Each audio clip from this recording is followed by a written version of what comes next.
Boa noite, pessoal. Boa noite a todos. Estamos ao vivo mais uma vez aqui direto no canal do BTG Pactual Digital e hoje nós temos uma live, como sempre, mas hoje mais ainda, sensacional. Aqui, José, aqui, sensacional. Nós vamos falar sobre bancos digitais.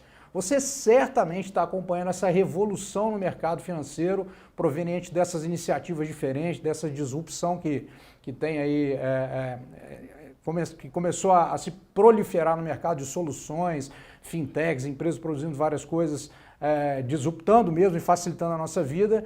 Então a gente tem aqui a grata satisfação de receber o pessoal do Boost Lab e também da ACE para poder falar sobre um relatório que eles fizeram justamente sobre bancos digitais. Então se você quiser, na verdade se você quiser não, já faz o seguinte, aqui na descrição embaixo tem o link, você clica e baixa porque nós vamos falar sobre esse assunto e você vai ter esse material para você estudar também. Então acho essencial para você, tanto quanto investidor, entender as tendências e tudo mais, e também você enquanto um usuário de serviços, né, bancários, serviços financeiros. Então é imprescindível que você consiga acompanhar esse movimento aí. Bom, então vou dar boa noite aqui para os nossos queridos convidados aqui. Pompeu, seja bem-vindo mais uma vez. Obrigado pelo convite mais uma vez. Pedro, Thiago, Obrigado. Beleza? Então vamos primeiro aí, vocês se apresentem aí para o pessoal saber qual é o tamanho do gabarito do time que está aqui para bater papo hoje. Quem vai começar? Você. Boa tarde, pessoal. Eu sou o Frederico Pompeu, sou sócio do BTG Pactual, head do Boost Lab. O Boost Lab, para quem não conhece, é o nosso hub de negócios do BTG para falar com empresas tech.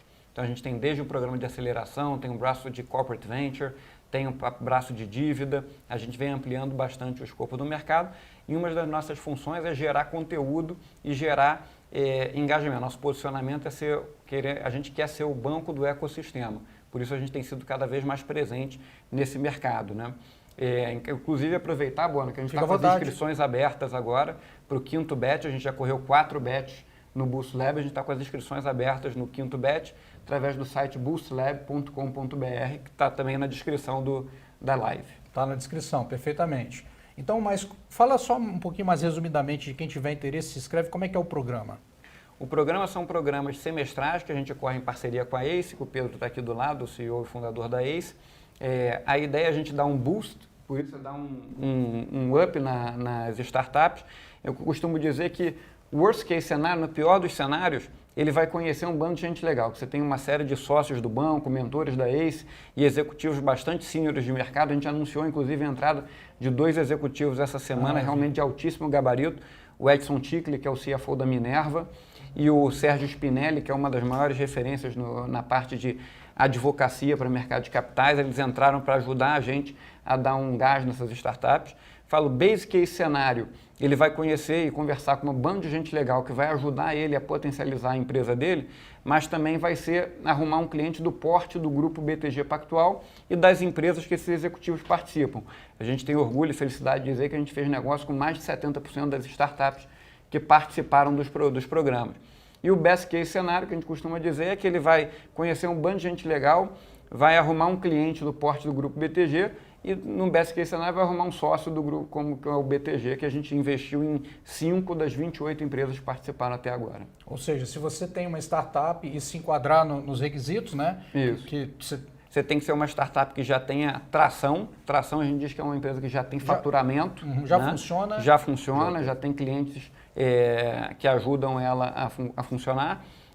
Tem que ter pelo menos 2 sócios fundadores dedicados ao programa, porque é muito comum hoje o cara ser executivo de uma empresa e falar no final do dia, Bona, vamos montar aqui e vamos vendo, só que não quer sair do emprego. Não está integralmente dedicado. E a gente sabe que empreender no Brasil é um negócio complicado, então o cara que empreende integralmente já é difícil, o cara que empreende meio período é mais difícil ainda, por isso que a gente tem esse filtro de convidar startups que tenham dedicação, empreendedores que tenham dedicação integral à startup, e também teses que façam sentido com o grupo. A gente ampliou pela primeira vez nesse batch, a gente vai convidar edtechs, startups focadas em educação também, mas a gente gosta de fintechs, inteligência artificial, blockchain, agritech, legal tech, então o escopo é bastante amplo também. Então, se você tem uma startup ou até conhece pessoas que tenham no seu ciclo de relacionamento, a oportunidade de se inscrever no programa e receber um boost realmente, te ajudar tanto na parte de mentoria, de conteúdo para o desenvolvimento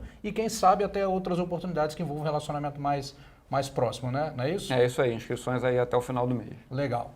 No site boostlab.com.br, certo? É isso aí. Beleza. Pedro, seja bem-vindo. Obrigado, Bona. Prazer estar aqui com esse trabalho super legal aí que a gente montou. Eu sou o CEO da ACE. A ACE, para quem não sabe, é uma empresa que trabalha com inovação e a gente tem dois braços. Um que é um VC Early Stage, então, inclusive, a gente já co-investiu juntos aí em algumas empresas. E a gente tem uma empresa que chama Ace Cortex, que trabalha com grandes corporações, ajudando essas empresas a inovar e executar programas como o Boost Lab, que a gente está rodando desde o início, na primeira edição, junto com a equipe aqui do Fred. E acho que vale reforçar, né, Fred? A gente falou um pouco do programa, vale reforçar dois pontos que eu acho que é legal para quem está pensando em se inscrever.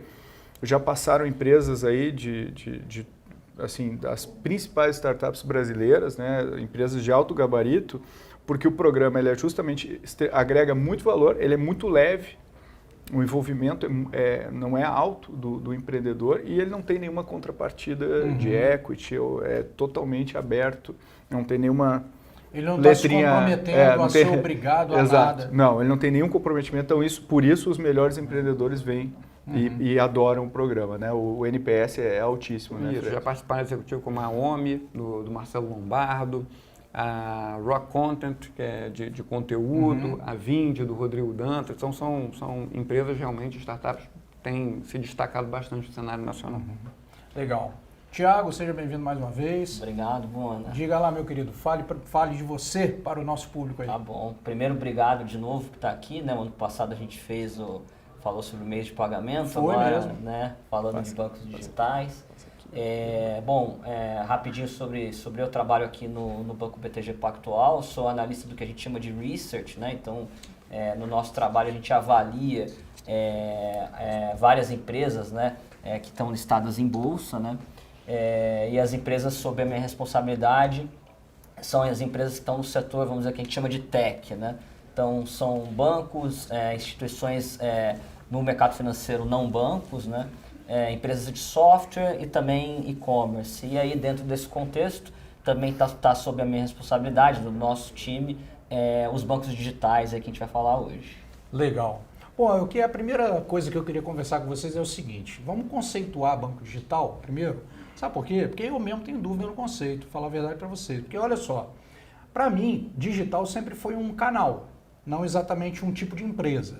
Então, por exemplo, se eu tenho uma conta, né, para os meus serviços de banking, obviamente não a de investimentos, que a de investimentos é no BTG Pactual Digital, mas se eu tenho lá para os meus serviços de banking, eu também tenho canal digital, mesmo sendo um banco tradicional.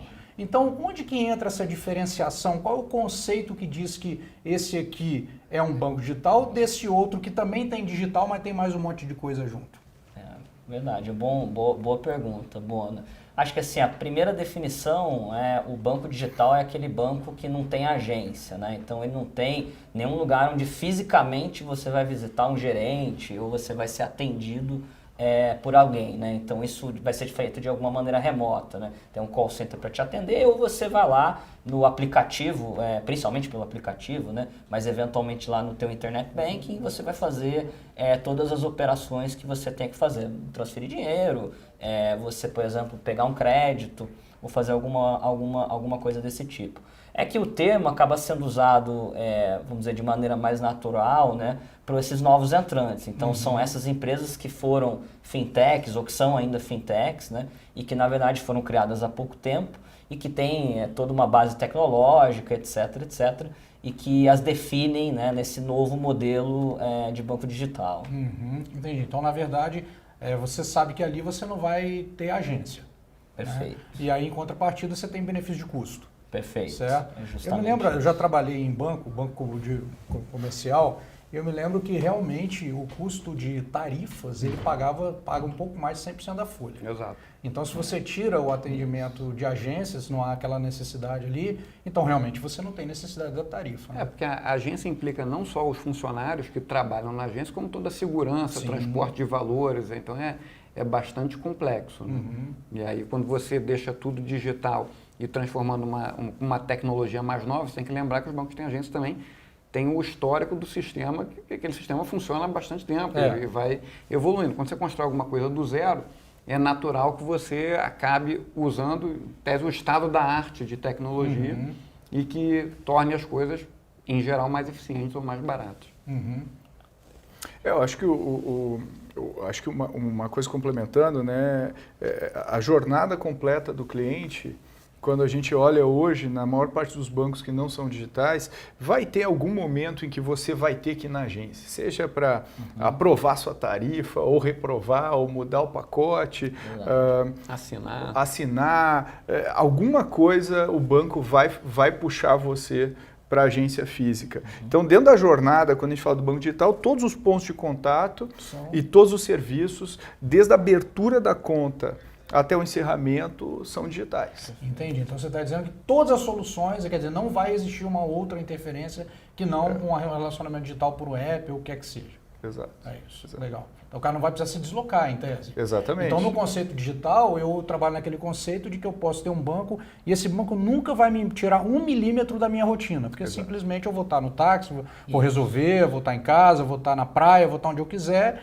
e vou resolver eventualmente as interações, né? Os problemas via interação digital. É isso, e aí ele consegue otimizar tudo para esse cliente, né? Porque hoje, quando é um banco tradicional, ele até tem um canal digital, mas é muito difícil ele otimizar toda a estrutura e todo o back-office para esse canal exclusivamente. Então, ele obviamente não vai focar 100% na experiência ou 100% garantindo que a fricção reduza ao máximo desse cliente na ponta. Então, acho que parte do banco digital é focar 100% nessa experiência online, ou seja, como que ele se encaixa na sua vida e como que você faz melhor aquilo que você quer fazer, seja pagando alguma coisa, seja investindo, seja...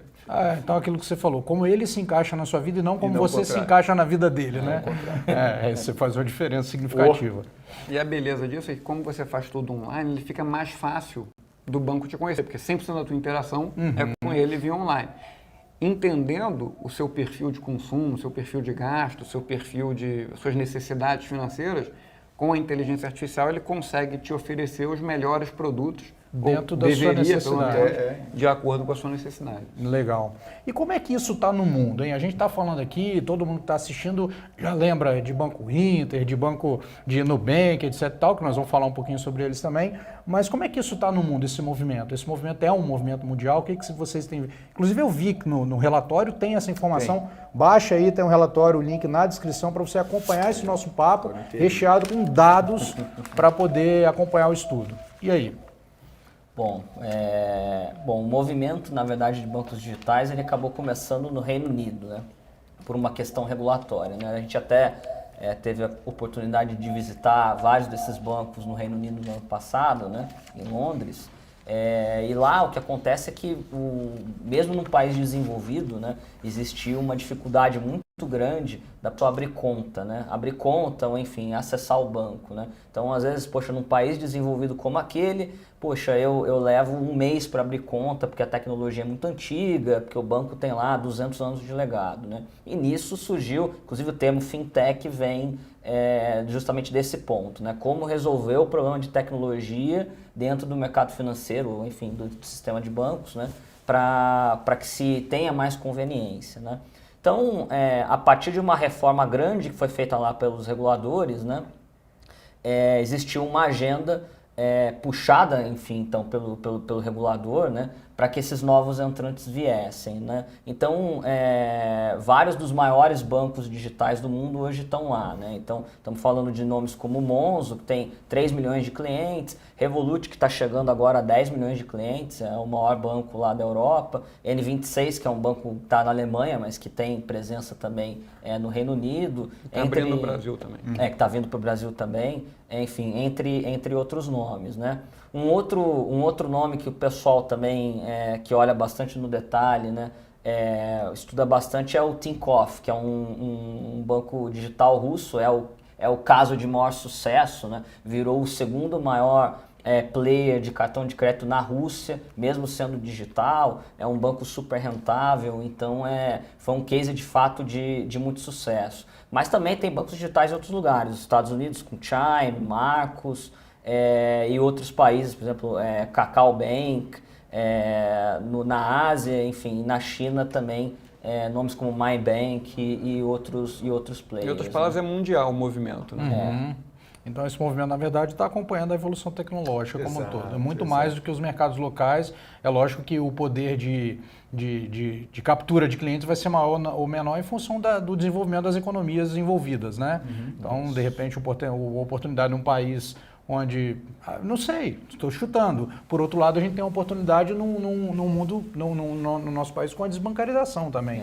Né? Que muita gente, poxa, às vezes é custoso o processo da pessoa abrir uma conta, dependendo do nível de renda, etc e tal, e aí ela passa a ter uma alternativa também. Né? E... esse ponto até, Bona, só puxando, esse ponto acho que é super importante, porque quando a gente olha os países desenvolvidos, o valor do banco digital, né, na verdade, está no serviço, né?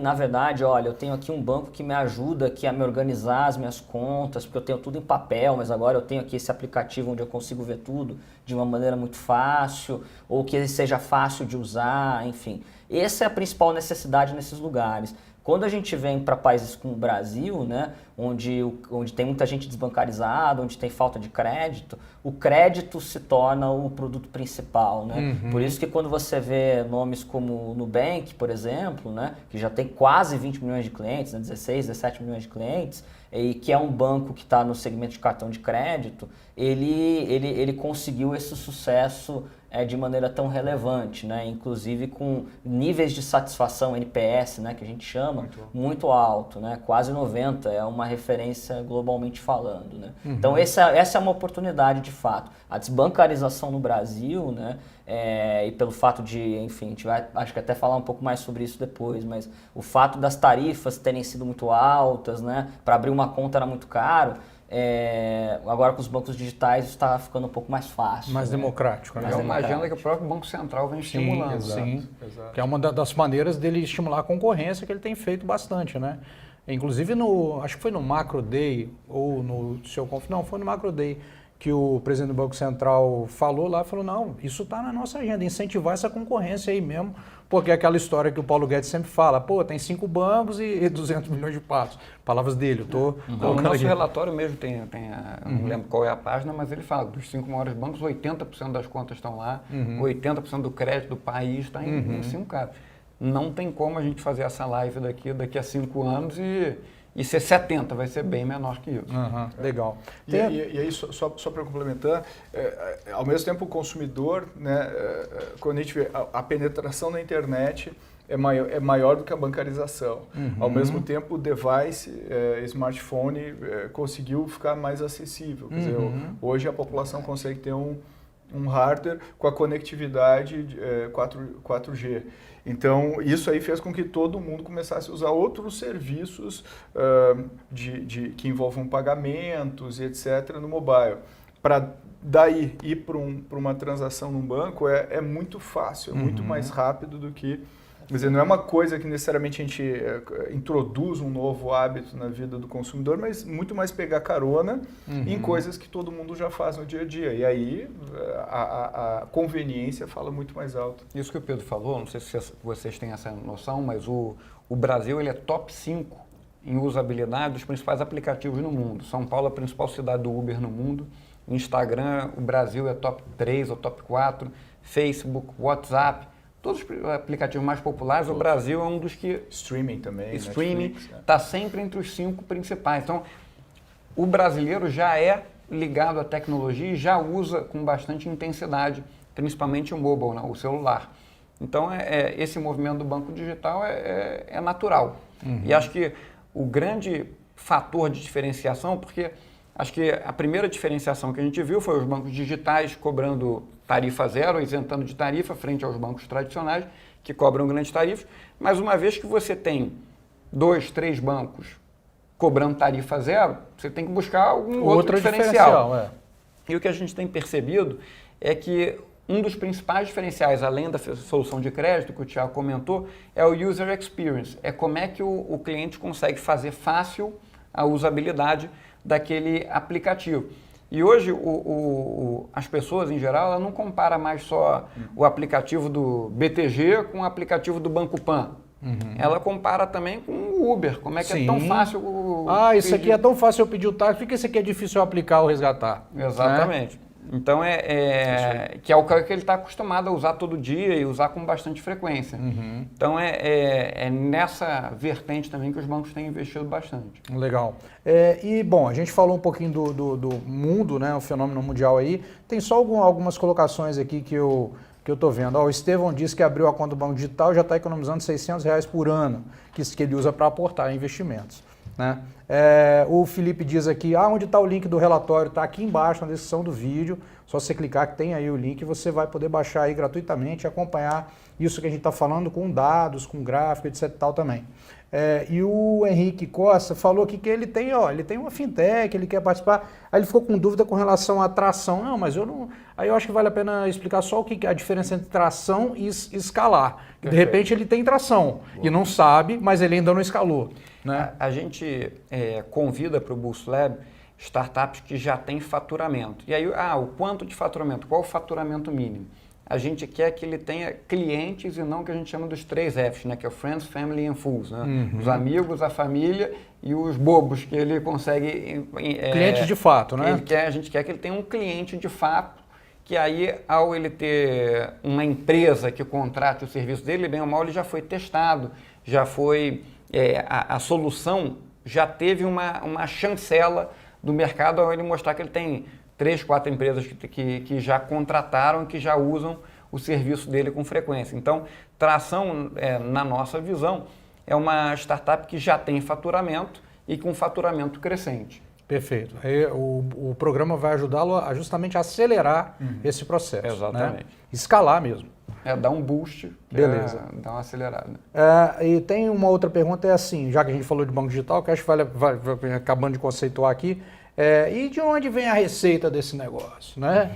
Então, eu quero saber, porque você deu o exemplo do banco lucrativo, do cartão de crédito lucrativo, mas eu não sei se o cartão de crédito aqui do Nubank é lucrativo, até hoje não é, né? Verdade. Então, assim, acho que aí vale a pena entender de onde vem a receita de banco, né? Acho que é mais por aí. É verdade. Vamos lá, senhores. Boa pergunta. A gente vê, na verdade, 2 modelos talvez um pouco diferentes, né? Tanto no Brasil quanto ao redor do mundo, né? Que é quem, na verdade, tem mais crédito, né? E acaba tendo, de alguma maneira, como o Nubank, né? Que já tem uma operação relativamente grande, né? De cartão de crédito, ou grande, né? Nem relativamente grande, mas mais de 15 milhões. É grande, exatamente.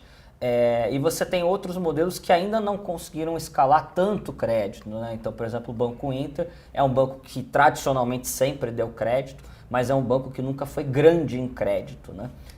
Só para a gente falar, quando você fala que tradicionalmente você está falando do intermédio. Do antigo, isso. Do intermédio, beleza. Isso, do intermédio. Só lembrando, o Banco Inter é um banco bem antigo que antes de se chamar Inter, né, quando virou digital, já tinha operações no mercado tradicional, né? Perfeito. Então, assim, quando a gente olha as principais fontes de receita hoje, em geral, a gente está falando do que a gente chama de intercâmbio de cartão de crédito, né? Então, quando você passa lá o seu cartão de crédito, parte da remuneração desse cartão ele fica com o que a gente chama de emissor, que é o banco, né? Que emitiu o teu cartão, né? Que nesse caso pode ser o Nubank, ou enfim, algum outro banco digital. E a outra coisa é o que a gente chama de floating do dinheiro que você colocou lá. Então, você colocou lá R$500 lá na tua conta, esse dinheiro ficou lá parado, né, na tua conta, o banco ele ganha um percentual em cima desses R$500 que estão lá, né? Então essas são as duas principais fontes de receita. E a intermediação bancária mesmo, no caso, quando ocorreu um empréstimo e tal. Isso. Aí na verdade, no crédito, né? Quando você tem de fato um crédito, por exemplo, no cartão, né? Eu realmente estou lá, usei o meu cartão, entrei lá no meu crédito rotativo ou no parcelado, aí você gera também essa receita de crédito. Mas ela é, na média, um pouco mais tímida dentro desses bancos digitais, com algumas exceções. Uhum. Legal. Aqui uma pergunta do Estevão, de novo, que eu achei legal também. É o seguinte, como é que a gente enxerga o seguinte, ele está falando de ir para PJ, né, que isso aí acho que não está ainda tão difundido. Tem alguma dessas iniciativas aí que vocês têm visto de bancos digitais que também têm incorporado soluções para PJ, mas soluções que realmente funcionem no ambiente 100% digital também, ou realmente é um desafio um pouco maior? Acho que assim, no mundo de PJ, as dificuldades são um pouco diferentes no mundo que a gente chama de PF, né?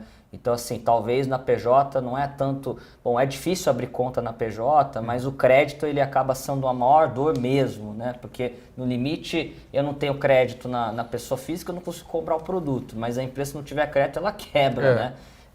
Então, tem, enfim, uma série de reformas sendo feitas, inclusive pelo regulador, para mudar isso. O que a gente tem visto são alguns bancos digitais aproveitarem as suas operações de PF, né, para abrir um banco PJ. Então o Nubank abriu recentemente uma operação PJ, o próprio C6 hoje anunciou, né, que está montando uma operação no mundo de PJ. A gente aqui no BTG Pactual também tem uma operação, não de cartão, né, não ainda transacional, mas tem operação de crédito também corporativo com pequenas e médias empresas. Então, Que começou até no Boost Lab. Pois é, justamente. E a gente tem outros players que estão indo, a própria Stone agora está também indo para esse mercado. Então você tem uma série de players aí também explorando, mas acho que de uma maneira ainda um pouco menos, talvez, escalada, como está acontecendo no mundo de PF. Eu acho que se a gente pegar do ponto da experiência do usuário, que nem o Fred mencionou, o problema, né, o job que a gente quer resolver do cara que é PJ é diferente do PF, né? Então, tem mais de um usuário, geralmente, você vai ter restrições de transferência. Transferência, você vai ter que pagar um monte de tributos, então tem que facilitar isso. Então, eu acho que os bancos simplesmente pegar e replicar fazer um espelho do app, eu acho que até certo ponto a experiência melhora, mas em outros ele tem que ser mais específico. Então, não deixa de ser uma oportunidade mas, também. sem dúvida, é uma evolução natural. Sim, nós estamos dizendo que tende a. Ainda não está da maneira, mas tende a. É a consumerização de tudo. Então, tudo que tu usa na tua vida pessoal, se é melhor do que na vida profissional, ela vai engolir. Isso aconteceu com todas as tecnologias que a gente usa, né? Então, com certeza vai acontecer. Legal. Então, lembrando de novo, você entra aqui embaixo na descrição do vídeo e baixa o relatório dos bancos digitais que está disponível para você aí, tá? Agora vamos falar um pouquinho de Brasil. Então, a gente já meio que passou, mas eu queria falar os players brasileiros. Quem que está se destacando?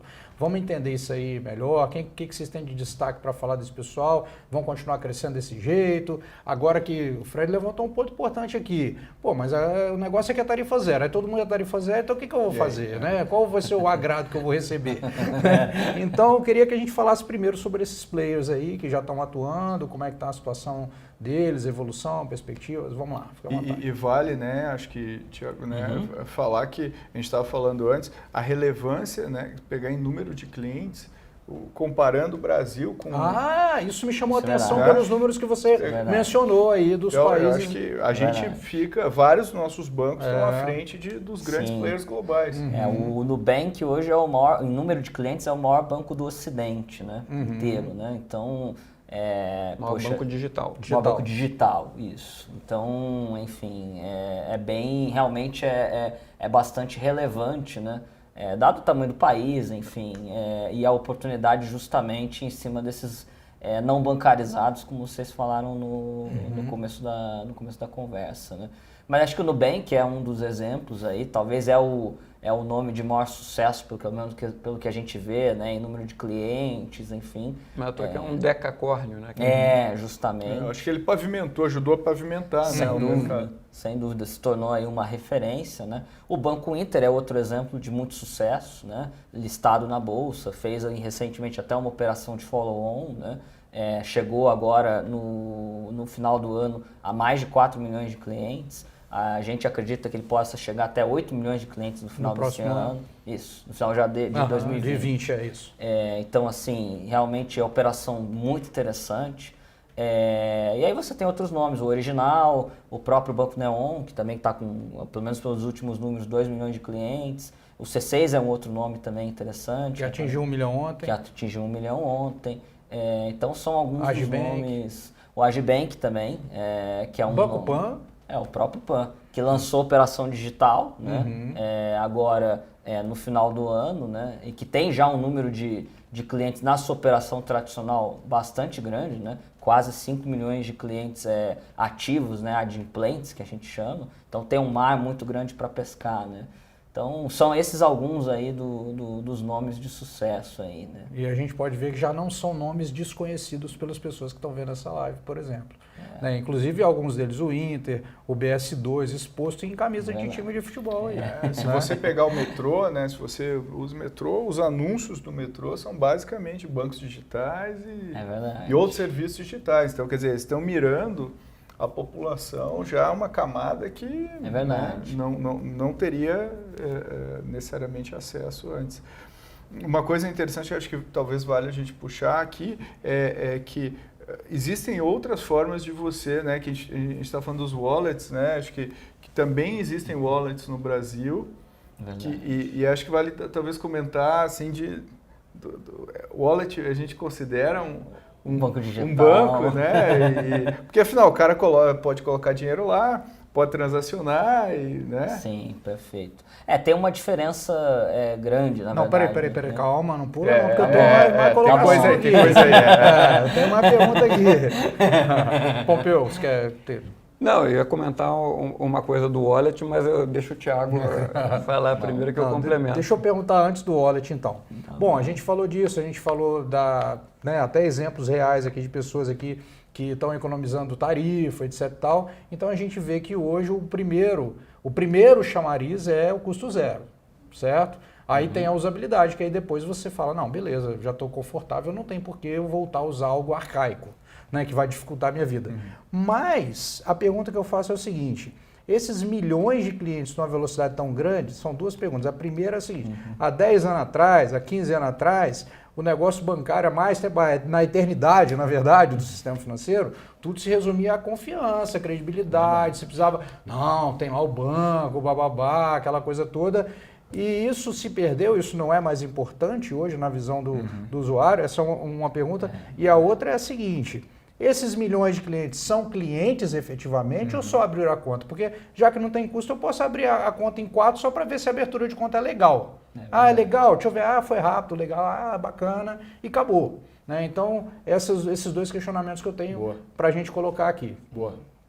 Bom, começando pela tua segunda pergunta, o Banco Inter, por exemplo, que dá os dados de ativação lá, desses 4 milhões de clientes que têm conta, né, mais de 2 milhões são clientes que eles chamam ativos, né, que é o que, na definição deles, né, é o cliente que gerou alguma receita para o banco nos últimos 30 dias. Então, se eu tenho R$1 lá na conta, eu já gerei o float. Se eu usei meu cartão nos últimos 30 dias, eu também gerei alguma receita, eu sou um cliente ativo, né. Então, quando a gente pega, enfim, outros bancos não dão esses dados, mas isso mostra de que, de alguma maneira, esse cliente, ele realmente usa o Banco Inter, né?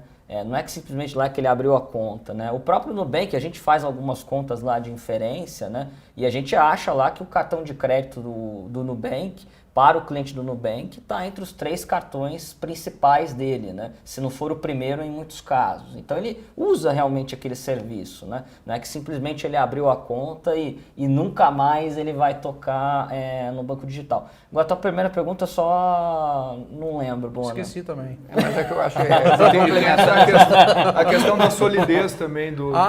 Sim, dessa quebra de paradigma aí, né? Essa da solidez, acho que é uma pergunta muito relevante, porque realmente eu acho que esse é um fenômeno global, né? E contando um pouquinho de história aqui, né? Em 2008, né, quando teve a crise, né, a última grande crise financeira, né, houve um aumento de desconfiança muito grande em cima dos bancos, né? E todo o ambiente regulatório, na verdade, ele foi criado para você diminuir riscos, né? Então é assim, olha, nós estamos aqui querendo fazer tudo para que esses bancos não quebrem, para que eles não tenham outros problemas, para que a economia não sofra de alguma maneira, né? E só que isso acabou fazendo com que o sistema bancário, né, como um todo, ficasse um pouco defasado em relação a outros setores e em relação à tecnologia, né? Enquanto vários outros setores você viu aí em 10 anos um distanciamento, uma evolução gigantesca, você continuava lá na Inglaterra levando um mês para abrir a conta, né? E foi isso que aconteceu em 2013, quando o regulador resolveu mudar lá e trazer mais competição para o sistema nesse sentido. Então hoje, assim, um pouco do que a gente acaba vendo é que, de fato, a percepção parece que realmente, olha, ninguém tem chance de quebrar, banco, e na verdade isso não isso nunca aconteceu, né? Então, na verdade, os bancos, eles, podem quebrar, pode ter problema de solvência, etc, etc. Mas, enfim, hoje o que aparenta ser o fator mais importante, de fato, não ter tarifa, é você realmente conseguir usar aquele banco muito bem, etc. Mas acho que no caso do Brasil, especificamente a parte do FGC também garantindo. verdade. Também dá uma certa segurança, é verdade. Que sempre teve, na verdade, mas agora acho que é Mais mais difundido. difundido. A informação. As pessoas ficam mais confortáveis e já foi testado também. Né? Então, acho que quase isso... 40 vezes. Porque eu entro lá para ver a estatística. Né? Mas esse negócio da proliferação que você está falando, acho que é um desafio que não só os bancos, mas os players vão ter, porque você tem hoje seguradoras que falam assim, eu vou povoar aqui minha base, trazer um bando de clientes, e quando eu tiver 10 milhões de clientes, eu vou oferecer uma conta bancária. E ao mesmo tempo você tem banco digital e fala, cara, eu vou povoar aqui, oferecer tarifa zero, quando eu tiver 10 milhões de clientes, eu ofereço seguro. E aí, em algum momento, vai ter um cross, porque podem ter, provavelmente, mesmo os clientes dos dois lados. Então, acho que em algum momento vai ter, acho que não precisa ter um vencedor, mas vai ter alguns que vão se difundir mais. Mas esse cross-check é um cross-check importante, porque tem muito essa técnica de, eu vou povoar a minha base, depois eu começo a oferecer vários produtos. Só que o outro produto o cara também está usando a mesma estratégia. De outra forma. Tanto é que tem banco digital de varejista, né? Isso. É verdade. Isso. Que reforça essa tese aí. Tem banco digital de varejista. E se a gente olhar ao redor do mundo, vários dos bancos que a gente tem como caso, eles são casos de um banco maior, né? Vários fizeram um spin-off de uma área digital e transformaram num banco também. No próprio Brasil, a gente tem o caso do Next, né? Que é um banco, ele é do Bradesco, né? Mas ele hoje funciona como uma entidade separada. Lá tem o seu time, tem a sua marca, né? O seu logo, os seus produtos. Obviamente que ele tem grandes vantagens por estar dentro do Bradesco, mas ele é um banco digital, né? O cliente nem sabe muitas vezes que o Next é Bradesco. O Marcos da Goldman também é um dos casos de maior sucesso no mundo, nos Estados Unidos. É verdade. E agora indo para a Europa também. E aí, nesse caso, o pessoal é exatamente isso que o pessoal está perguntando aqui, ó. Mas antes, deixa eu só ver um aqui que foi um comentário assim, mas quando eu saco do Caixa 24 horas, o Nubank me cobra tarifa, e tal. Mas eu vi alguma coisa esses dias, não sei se foi ruído, aí você talvez tenha uma informação melhor, Thiago, de que o Banco Central está querendo pegar e fazer igual com a maquininha do cartão com os caixas de saque, né? É isso? Fala, não, vai ter que sacar todo mundo aqui. Pois tem uma história dessa, não tem ou eu estou viajando? Não, tem uma história dessa, mas ela é o seguinte, na verdade o Banco Central ele abriu uma consulta pública, né? Para exatamente escutar de todo mundo, dos novos players, enfim, dos bancos tradicionais, como resolver essa questão justamente do saque, né? Da tarifa de você fazer o saque ser muito alta, né?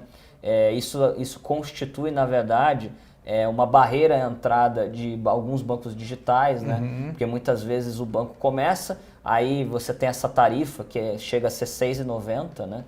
E você fala, poxa, como eu não tenho muito capital, como novo entrante, eu vou ter que repassar esse custo para o meu cliente, e aí o cliente fala, meu amigo, eu não estou a fim de pagar não essa tarifa e eu não abro a conta nesse banco, né? Então o regulador ele vem nesses últimos, talvez 2, 3 anos, né, desde o início lá da agenda BC+, que virou BC Hashtag, né, trazendo realmente uma agenda pró-competição, né, querendo trazer mais players para o mercado, né, e esse estudo, enfim, essa consulta pública, ela na verdade faz parte dessa agenda do Banco Central para aumentar a competição do sistema. E no fim quem ganha é o consumidor. Sem dúvida, claro. E aí tu vê esse clash do online com offline, né? Se eu estou na China, esse não é um problema. Eu não preciso sacar dinheiro na China, né? Eu pago tudo direto dos meus aplicativos, né? O fato de a gente precisar ir do banco online, tirar dinheiro e pagar algum serviço, mostra que a gente ainda tem uma questão aí de meio de pagamento. A ser resolvida. Né? Exato. Né? Dentro do ambiente tecnológico novo e tal. Exato. Né? Isso que ele falou é tão curioso, essa parte da China.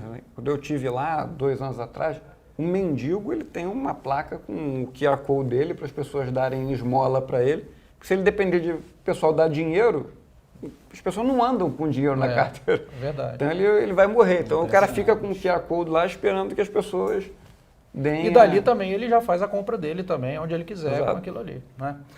Teve algumas características aqui que estão na página 33 do relatório, baixa o relatório, está na descrição. Que fala, por exemplo, dos saques, essa questão, alguns cobram, outros dão 4 gratuitos, depois cobram, outros cobram realmente, outros gratuitos na rede 24 horas.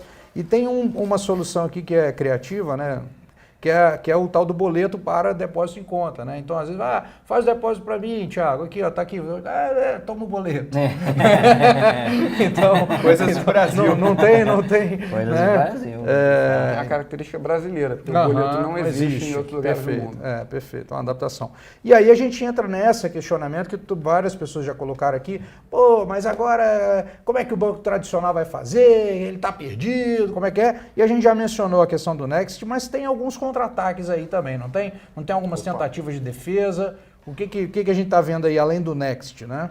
Pois é. Uma das tentativas no mundo inteiro é justamente essa, né? De tentar montar um banco digital, né? Falar, eu tenho aqui realmente um legado muito grande, é muito difícil para que eu consiga criar um aplicativo tão competitivo ou algo dessa natureza, eu vou lá e crio uma outra operação, né? O próprio Itaú criou o IT, não é bem um banco digital, mas é mais um meio de pagamento, né? Mas que também vai um pouco nessa linha, e isso a gente viu também em outros países, né? Uma outra linha de defesa dos bancos é justamente tentar reduzir também custo, né? Quer dizer, os bancos têm somados assim centenas de bilhões, né, de custos operacionais. Isso, de certa maneira, se o banco conseguir reduzir, ele pode conseguir repassar isso para o cliente, né? Porque de qualquer forma existe uma tendência de redução do número de agências, lógico, né? Existe, e já está acontecendo, né? Já está acontecendo há algum tempo, inclusive, né? A gente pega nomes como Itaú, Bradesco, fecharam aí centenas de agências nesses últimos anos, né? Obviamente que isso existe até um certo limite, né? Também o banco também não pode fechar todas as suas agências, mesmo que ele quisesse, porque tem um regulador ali que fala, você tem que ter agência lá no interior do Mato Grosso, porque, poxa, o cara precisa fazer um pagamento lá, né? E, aliás, 20% dos movimentos nas agências são para fazer pagamento, né? Então, apesar do banco digital ser muito difundido, tem muita gente, sim, que precisa ir lá na agência, pagar o boleto, pagar a conta de luz, e esse serviço ele acaba sendo super importante. Mas, assim, o jogo para os bancos ele não é fácil, não, para os bancos tradicionais, né? É um cenário muito difícil, porque esse ajuste, né, dos bancos tradicionais para esse cenário onde, como você falou, né, o canal ele vira online, tem sido um desafio ao redor do mundo. Não é só para os bancos brasileiros, não. No mundo inteiro, os bancos têm tido dificuldade. E onde que vocês acham que tem essa barreira de mudança? Que é assim, por que um determinado cliente, porque aqui até alguém comentou aqui, que leu, acho que no nosso próprio relatório aqui, ou em alguma outra informação, que ainda 63% da preferência é no banco tradicional. E aí a pergunta que fica é assim, qual é essa barreira de mudança? No assim, eu já tenho uma conta no banco tradicional, por exemplo. Por que eu mudaria? Quais são os fatores que vocês acham que faz com que essa mudança possa demorar um pouco mais? Eu acho assim, como qualquer curva de adoção de nova tecnologia, né? A gente começa com os early adopters e vai até os retardatários, né? A avó, a tia, a mãe. E, obviamente, ele vai atendendo a gente naquilo que, eu não quero na agência, eu não quero... Né, inconveniência, eu quero rapidez e tal, e aí pega alguém mais velho, então não, eu gosto de ir lá, levo todas as minhas contas, tomo café com o gerente, sabe meu nome. O café mais caro do mundo. Me oferece um pique lá para investir e tal. Então, eu acho que ele vai indo lá. Por outro lado, no ponto de vista do banco, tem o clássico dilema da inovação, né, que é o que eu cresci, virei um monstro gigante, baseado num modelo de operação de negócio específico. E aí, para eu ir para esse outro modelo aqui, eu tenho toda uma carga operacional, eu tenho uma estrutura de custos, né? Como o Thiago falou, eu tenho tarifa é importante. E é muito difícil eu pegar e simplesmente ignorar isso aqui. Virar o transatlântico. É muito difícil. Dar um cavalo de pau. É difícil. E não é só banco, tudo que é empresa hoje, todos os setores estão... Né, enfrentam isso. Então, acho que criar uma spin-off é uma opção e tal, porque se você for pegar essencialmente qual que é o grande desafio dos bancos digitais? É a distribuição, é conseguir novo cliente. Onde é que estão os clientes? Estão nos bancos tradicionais. Então, teoricamente, se eu sou um banco tradicional, era só eu pegar o cliente e digitalizar o cliente. Já está lá. Por que eles não fazem? Por tudo isso que a gente falou aqui, né? Então é um paradoxo, né? Que a gente... E tem se canibalizar, né? E se canibalizar. Tem isso. Enquanto puder protelar e manter aquela rentabilidade ali... Claro. Um cliente tradicional vale X. Um cliente digital vale meio X, um terço de um X. E aí é onde entra o dilema, né? E aí também você acha que tem aquela questão de já o costume, ou o cara já está atendido, ele já tem um histórico de crédito, se ele precisar de uma coisa, já tem um cartão que atende ele, também isso pode pesar? Ou isso até pode ser modificado com aquela ideia de Open Banking daqui a pouco e tal? Como é que também tem? Acho que a questão de você ter o histórico da sua vida ali, você tem relacionamento com um cara há vários anos, ele está numa vantagem competitiva hoje de te oferecer mais crédito do que no passado. Obviamente o Open Banking vem ajudar, mas ele tem um histórico de relação ali, né? Ele consegue acessar as pessoas. Em geral, quando o cara está novo entrante, ele demora um pouco a conhecer, se familiarizar e adequar os limites, principalmente de crédito. Claro, vai ter que estabelecer um relacionamento, não tem jeito, né? Exato. Porque o crédito não tem só o componente de capacidade de pagamento, tem comportamento, tem uma série de coisas que vai validar ali aquela e leva muito tempo para o banco realmente constituir essa operação de crédito. Não é simples, não é só lá, eu vou dar um crédito aqui para esse cara aqui e maravilha. Não, poxa, tem risco de inadimplência, risco de fraude. Então, assim, e é uma operação alavancada, né? Então, no limite, se o banco errar, ele pode quebrar, né? E o crédito, esse que é o ponto talvez mais interessante, porque quando a gente vê o principal produto, né? A gente falou isso antes aqui na conversa, o crédito é a principal dor do cliente, é o principal produto. Então, quando o cliente ele tem um crédito numa determinada instituição, é mais difícil de tirar esse cliente daquela instituição. Se aquilo já está no nível de conforto dele e Exatamente. Tal, poxa, eu tenho um consignado lá no Banco do Brasil. Poxa, eu já tenho um relacionamento lá, já vou ter que ir lá com uma certa frequência. Aí o gerente já te cross-sella um cartão e já te faz um outro negócio. Quanto mais produtos você vai tendo, mais fidelizado você fica. É o lock-in do cliente, né?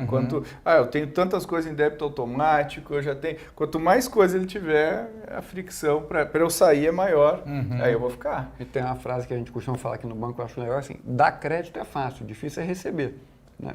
Tem que, então, você sem tem dúvida. que acertar para isso aí. que... Exatamente, isso até favorece até aquela coisa que a gente falou da credibilidade e tal. Se eu sou o tomador de crédito, não sou eu que estou no risco, na verdade. Exato. Né? Se eu estou colocando dinheiro para investir, pode ser que eu Verdade. queira olhar melhor ali para entender, mas quando eu sou o tomador, o risco não é meu mais, é da instituição, né? Exatamente. Então, se está querendo me dar crédito, tudo bem. Né? Maravilha, eu abro a conta aí amanhã. né? Beleza. E aí, vocês conseguem identificar ou perceber alguma coisa relacionada ao perfil de usuário também do banco digital versus o banco tradicional, em aspectos não apenas de faixa etária, etc. e tal, mas em aspectos de talvez socioeconômicos, alguma coisa assim, ou não? É muito boa essa pergunta e a resposta é meio contra-intuitiva, né? Você vai imaginar que o banco digital é o banco do milênio, enfim, e isso não é mais verdade. Quando você pega um player como o Nubank, que tem 16, 17 milhões de clientes, não tem jeito, não tem como ser milênio ali na... 16 milhões de Não milênios, dá. não dá. Ele é a média da população brasileira, né? Então ele é um banco que, na verdade, não tem dados exatamente, a gente realmente dizer com muita certeza, mas o que a gente acredita é que ele é um banco muito mais classe C, D e E do que classe A e B, simplesmente porque tem mais gente na classe C, D e E no Brasil do que na classe A e B, né? Agora, tem outros tipos de bancos com outras propostas, né? O Banco Inter é um banco que tem uma renda média um pouquinho maior, mas ainda é um cara mais classe C na média, mas tem gente também da classe A e B que tem conta lá, né? Como segunda conta, provavelmente. Como segunda conta.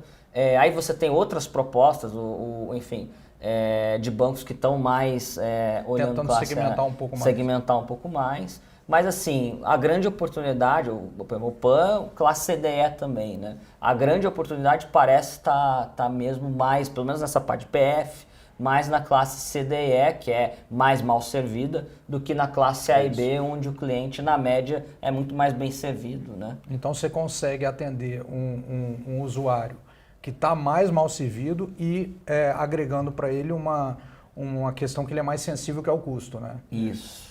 É exatamente isso. E eu acho que talvez o recorte talvez tenha um componente comportamental mais relevante do que o socioeconômico aí, quer dizer, a familiaridade com a tecnologia, o fato dele utilizar outros serviços tecnológicos também faz com que ele, se eu já faço isso online, eu vou usar um banco também. Então, talvez tenha um recorte comportamental que explique um pouco essa distribuição não intuitiva dos bancos. Né? É verdade, porque ele não precisa passar a ser um usuário digital de banco, basta ele ser um usuário digital. Exato. Na medida que ele usa qualquer coisa digital, o banco entra no meio ali.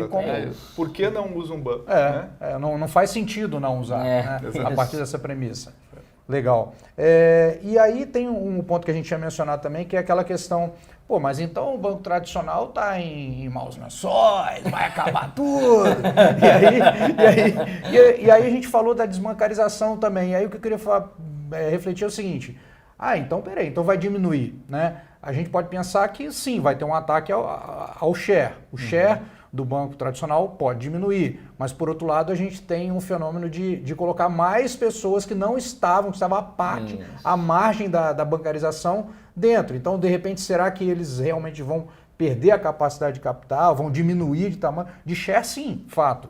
Né? Mas essa questão aí de confronto entre briga por share versus um novo público que até então não tinha por que ser bancarizado, ou no máximo tinha lá uma conta poupança num banco para poder fazer as operações básicas, né?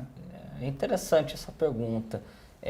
Eu acho que assim, como a gente está ainda muito no começo, o que a gente tem percebido na verdade não é que o sujeito simplesmente fecha a conta do banco dele grande, se ele tem uma conta, e simplesmente migra para o banco digital, né? Como o banco digital ele tem a maior parte dos serviços de graça, né? Não paga tarifa de manutenção de conta corrente, muitas vezes não paga TED Doc, né? Então ele pode ter conta em 5, 6 bancos eventualmente e não está pagando nada por isso, né? Então muitas vezes o que pode acontecer é que numa determinada situação ele usa um banco ou usa um outro banco para outra situação. A gente viu isso acontecer muito lá fora, né? No caso do Reino Unido, que aí de novo, né, o país que está alguns anos aí à nossa frente, a entrada de bancos digitais acabou fazendo com que algumas experiências específicas ficassem espetaculares, né? Que a gente chama lá de wow effect, né? Então, por exemplo, o Revolut, que é esse banco de 10 milhões de clientes, ele tem um produto muito interessante de você usar a conta em outros países em outra moeda. O que é muito legal na Europa. Então você mora lá em Londres, você viaja para Paris, poxa, ó, eu troco aqui no Revolut a moeda que eu estou usando. Uma eu taxa pago bem justa. uma taxa bem justa. E aí, poxa, maravilhoso. Só que eu vou usar o Revolut quando eu viajo para Paris. Quando eu estou em Londres, eu volto a ter a minha conta no meu banco tradicional lá, no Lloyds, enfim, no HSBC, qualquer outro banco, né? A mesma coisa no Plum, por exemplo, que é um cara que criou um produto super legal, que é um de seguro viagem, né? Então eu moro lá em Londres, fui para Paris de novo, no nosso exemplo. Só coloquei lá no meu celular que sempre que eu viajar, eu quero ativar o seguro viagem onde quer que eu esteja.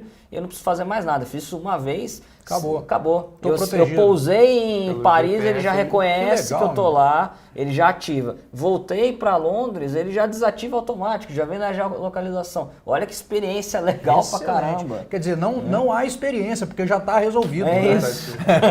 Não tem a experiência de eu contratar, já está tudo resolvido eternamente, né? Exatamente. Legal, um produto bem bacana Bem mesmo. legal. Bom, e aí vamos fazer uma diferenciação também, porque aí a gente mencionou bancos digitais e tal, mas tem as carteiras digitais também, né? Qual a diferença de uma carteira digital, o que é? Vamos dar exemplos aí de carteiras digitais para a gente fazer esse... Fala aí, Fred, você está muito quietinho, meu. Não. A carteira digital o cara consegue usar, mas não necessariamente não tem um cartão de crédito atrelado, ele consegue pagar as contas. Teve uma, inclusive, que passou pelo Boost Labs, chamada eWallet, e ela acabou de ser adquirida pelo Banco Carrefour para facilitar as transações dentro do grupo lá. É um negócio que tem se proliferado bastante no mundo. Na China, principalmente, você tem as carteiras digitais que são amplamente usadas pela população. É isso. Pedro? Fala, Pedro. Acho que se pensar bem, né? O cara, ele quer estar lá jantando e quer dividir a conta. O que ele vai usar? E aí ganha o que for resolver o problema mais rápido. Então ganha a carteira digital, né? O WeChat na China, o que quer que seja que a gente esteja usando. Mas eu acho que o ponto, né? Acho que casando aí com o que o Thiago está falando, hoje tem muitas empresas que não são bancos, né, varejos e tal, que tem uma base de clientes grande, transaciona dinheiro e está aproveitando isso para criar a sua wallet. Por exemplo, chega no restaurante, eu estou lá e Mercado Livre. Pô, mas o que o Mercado Livre tem? Não, eu pago a conta com o Mercado, pago a conta com o Rappi e pago a conta com o iFood. Quer dizer, são três caras que entre si tem pouco overlap de concorrência, mas na hora de pagar a conta, quem dá mais desconto é o que eu vou usar. Então os wallets também estão surgindo e eu acho que no final do dia os bancos e as wallets eles vão cada vez mais se integrar. Isso. Né? E a experiência vai ser meio seamless, né? Eu vou conseguir tirar dinheiro daqui, colocar lá e tal. E a gente fala assim, qual o futuro do banco digital? O futuro do banco digital é conectado com todas as outras coisas, né? A gente estava falando, eu queria pagar a Zona Azul, né? Não sei como é que é. Que outro serviço eu posso conectar ali e facilitar a vida do cara? Porque no final do dia a conveniência vai reter aquele cliente. Quem facilitar a minha vida ganha. Exatamente. Porque, se você for ver, pega essa metáfora aqui, está chovendo, você está lá numa esquina e eu vou pegar um transporte aqui. Aí você abre o 99. Quanto custa? Vou abrir o Uber. Quanto custa? Você vai no mais... É tão simples a fidelidade quanto alguns um cliques. clique. Então, eu vou ter 2 ou 3 bancos digitais, vou ter 2 wallets, porque o meu custo é 0. E eu vou escolher. Então, eu vou ter muito overlap de cliente, né, de market share, para a gente pensar em market, muito mais do que os bancos tradicionais. E isso vai ter muita oportunidade e muito desafio também. Né, porque o cara está gastando uma grana para captar cliente e amanhã a minha fidelidade vai ser muito baixa e vai acontecer um pouco do que... É um desafio esse, né, a retenção do cara e garantir que eu vou trazer o meu business para dentro do banco, vai acabar acontecendo isso, né? Eu não vou conseguir ser maravilhoso em tudo, mas na hora de viajar, esse é o cara. Na hora de ir no supermercado, esse é o cara. Na hora Por isso tem aquela figurinha tão famosa acho que foi na primeira live nossa que você me mostrou e tal, que é se não me engano, é o Wells Fargo, não sei quem. Isso, o unbundling. Com cada serviço no site, com 30 mil concorrentes lá, pequenininho, brigando por aquele pedacinho da pizza lá, né? E só um outro ponto para comentar, que assim, as wallets, elas não têm a garantia do FGC. Sim, elas não são instituições financeiras. São facilitadores. Mas eu lembro que um dia desse estava falando aí da wallet, por exemplo, e no Natal tava a história lá em casa, lá o grupo lá do chopp, vai ter chopp, quem vai querer chopp, o chopp é o barril, não sei o quê. Falei, puta, tá bom, quem é que vai ser? Não, aqui, ó, tá aqui, minha conta é essa e o meu usuário na carteira, na e-wallet é esse. Aí o pessoal começou a mandar os comprovantes na e-wallet. Eu falei, puta, eu vou mandar uma TED, eu acho que vai ficar feio isso aqui. Aí eu esperei alguém mandar primeiro, depois eu mandar aqui meu comprovante. Meu tio lá de 80 anos mandou a TED, eu falei, foi junto aqui, eu não quero saber dessa, toma, TED. Mas legal, mas realmente galera usando Usa de boa, muito fácil, resolveu o problema e tava o chopp lá no Natal, que era o mais importante da situação. Da próxima vez chama a gente, pô, lá vai ser mais legal. Claro, com certeza. Concordo. A gente compartilha no curso, não tem problema. Exatamente. Ai. O pessoal que tá dando feedback legal, falando, nossa, a live tá maravilhosa, precisamos de outras para aprofundar. Então é o seguinte, relatório, entra aqui na descrição, tem o relatório dos bancos digitais aqui disponível gratuitamente, você baixa para ver todo esse fenômeno aqui que a gente está conversando. Falamos de wallets. E outra coisa, vamos lembrar aqui, já que a gente falou também de disrupção e tudo mais, fala de novo pra gente, Fred, sobre o Boost Lab, o programa, para quem está assistindo e quer se inscrever, quer colocar a empresa aí para dar um boost. Mais uma vez, a gente está com as inscrições abertas através do site boostlab.com.br. Está aqui na descrição da live. E se você quiser conhecer um pouco mais, siga a gente nas redes sociais. No Instagram é @boostlab_br e você tem no LinkedIn também o LinkedIn do Boost Lab. Pergunta aqui já do Rômulo. PicPay é uma wallet? É, né? É uma wallet. Então, foi essa aí que o pessoal estava usando, inclusive. Exatamente. Mas é isso. E aí, então, diante dessa situação toda, o que a gente pode esperar pela frente aí de mais mudança? Que eu acho que essa é a pergunta de 2 bilhões de dólares. E o que a gente pode concluir dessa história toda, né? É inimaginável a gente com esse conteúdo aqui há 5 ou 4 anos atrás, não é verdade? Com certeza. Um negócio absurdo. Até mais recente. Até mais recente. Muito muito novo. E aí, o que a gente conclui? O que tem de legal e o que a gente pode esperar mais de movimentos assim? A minha conclusão é que essa concentração bancária não tem como permanecer do jeito que está. É natural e acho que é inexorável, acho que não tem como evitar que você tenha uma maior pulverização entre outros players e até de serviços, né? Você usar, como ele falou, alguém para viajar, alguém para pagar conta, alguém para emitir boleto, alguém para cartão de crédito. Então acho que é natural que a gente chama de unbundling, você destacar os serviços de um banco e você ter players muito competitivos em cada serviço. Não sei se vocês concordam. Concordo.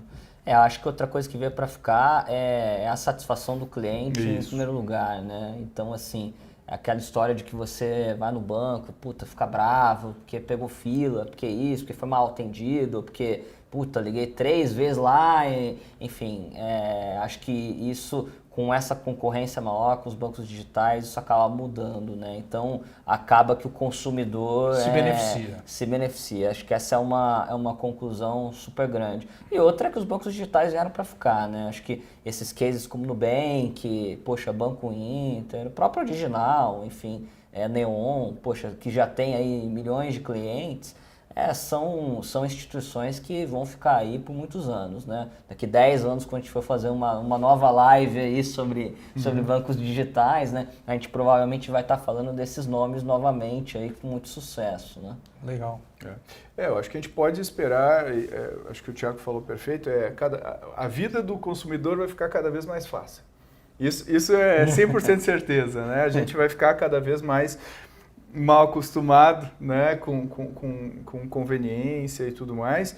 E eu acho que a fidelidade a esses serviços vai ser o grande desafio daqui para frente. Perfeito. Enquanto que hoje é a aquisição de cliente, a fidelidade vai se tornar o maior desafio, e aí entra muito a execução e a criatividade de quem está lá por trás, porque hoje, embora convenientes, ainda são extremamente simples os serviços. Exato. São muito básicos, Exato, são sim. muito simples. Então vai ter um requinte maior, vai ter uma conectividade de serviço maior, e vai ser muito difícil reter, e consequentemente o lifetime value de um cliente Pode ser menor. vai ser menor.